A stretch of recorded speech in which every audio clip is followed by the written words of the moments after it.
মার্কিন যুক্তরাষ্ট্রের ওহাইও অঙ্গরাজ্যে ঘটেছে এক অবিশ্বাস্য চিকিৎসার বিষয়। ৩১ বছর আগে হিমায়িত করে রাখা এক ভ্রূণ থেকে জন্ম নিয়েছে এক নবজাতক। সময়ের সীমানা পেরিয়ে আসা এই শিশুর জন্ম যেন বিজ্ঞান ও মানবিকতার এক অনন্য মেলবন্ধন।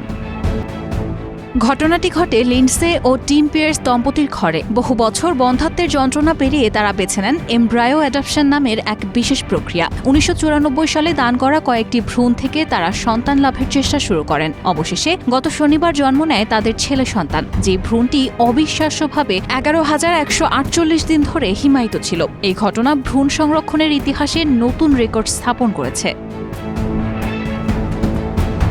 এই প্রক্রিয়ার ধারণা যদিও ১৯৯০-এর দশক থেকেই রয়েছে, তবুও সাম্প্রতিক সময়ে বিষয়টি আরও আলোচনায় এসেছে। কারণ কিছু ফার্টিলিটি ক্লিনিক এবং খ্রিস্টধর্মীয় সংগঠন অব্যবহৃত ভ্রূণ ধ্বংসের বিরোধিতা করে আসছে। তাদের বিশ্বাস, জীবনের সূচনা গর্ভধারণের মুহূর্ত থেকেই, আর প্রতিটি ভ্রূণই একটি সম্ভাব্য শিশু, যাকে বাঁচিয়ে রাখা নৈতিক দায়িত্ব।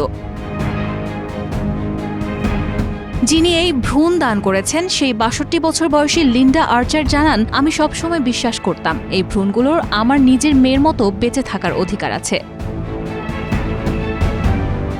লিন্ডা সেই সময় মোট ৪টি ভ্রূণ তৈরি করেছিলেন, যার একটি থেকে জন্ম নেয় তার বর্তমান ৩০ বছর বয়সী কন্যা, আর বাকি ৩টি ভ্রূণ হিমায়িত অবস্থায় সংরক্ষিত ছিল।